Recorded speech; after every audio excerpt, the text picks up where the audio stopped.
पक्षाची भूमिका ही संघर्ष करण्याचीच आहे. शेतकऱ्यांना विश्वासात घेऊन रस्त्यावर उतरून जे काही आपल्याला प्रामाणिकपणे करता येईल तो आम्ही करत आहोत. आज जर आपण बघितलं, चांदवडला आम्ही असू, आमच्या पक्षाचे शशिकांत शिंदे साहेब असू, तसंच बाबाजी काळे त्या पक्षातून आहेत, त्यांचे दानवे साहेब त्या ठिकाणी होते. त्याच्याचबरोबर काँग्रेसचे नेते सपकाळ साहेब होते आणि इतरही काही नेते मिळून आम्ही आंदोलन केलं.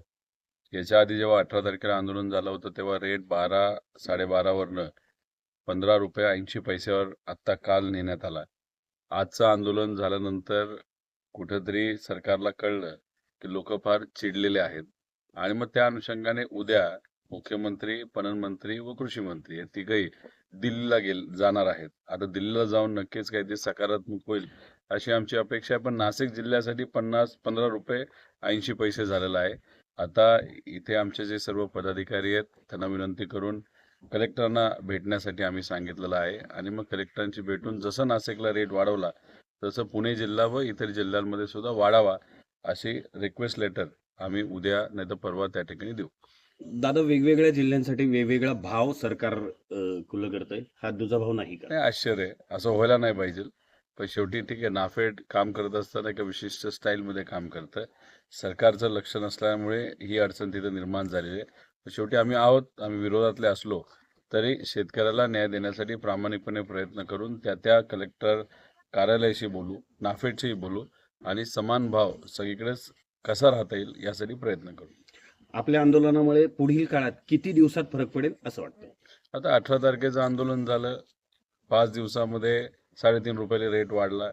आज आंदोलन झालं, उद्याच्या उद्याच मुख्यमंत्री, महाराष्ट्राचे मुख्यमंत्री दिल्लीला चालले. त्यामुळे कुठेतरी शेतकरी एकजुटीचा हा परिणाम आहे. एक आल्याशिवाय सिस्टमच्या विरोधात जर लढायचं असेल तर एकत्र आल्याशिवाय होणार नाही.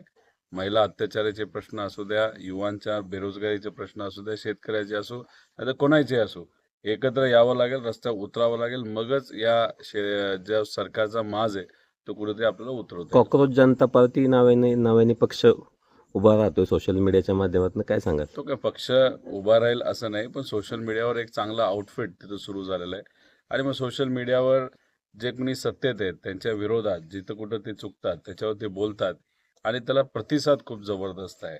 म्हणजे जे काही युवा वर्ग आहे त्यांनी सोशल मीडियावर तरी 2.5 कोटीपेक्षा जास्त पाठिंबा हा दिला गेला आहे.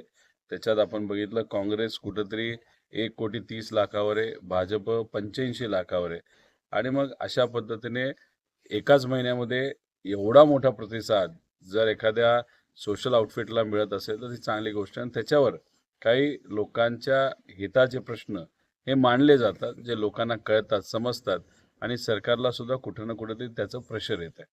कधी एकेकाळी आजचा केंद्रातील सत्तेतला जो पक्ष आहे तो असाच वर आला होता 2-3 वर्षात.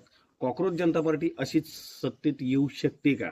तुम्ही सुद्धा युवा आहात. उद्याचं कोणालाच काही सांगता येणार नाही. विषय एवढाच आहे की जो आज लढेल विरोधात तो टिकेल आणि जो नाही लढणार तो संपेल. आणि जे सत्तेतले लोक आहेत जेवढे अहंकारी ते होतील ते सुद्धा तिथे संपणार आहे. काही सगळ्यांचेच काही गुलाबी दिवस असतात असं नसतं, वर खाली होत असतं, त्याच्यामध्ये बदल सुद्धा होत असतात. जे सत्तेत असतात त्यांचा अहंकार वाढत जातो, जो आज वाढलेला आहे. लोकांना त्या गोष्टी कळतात.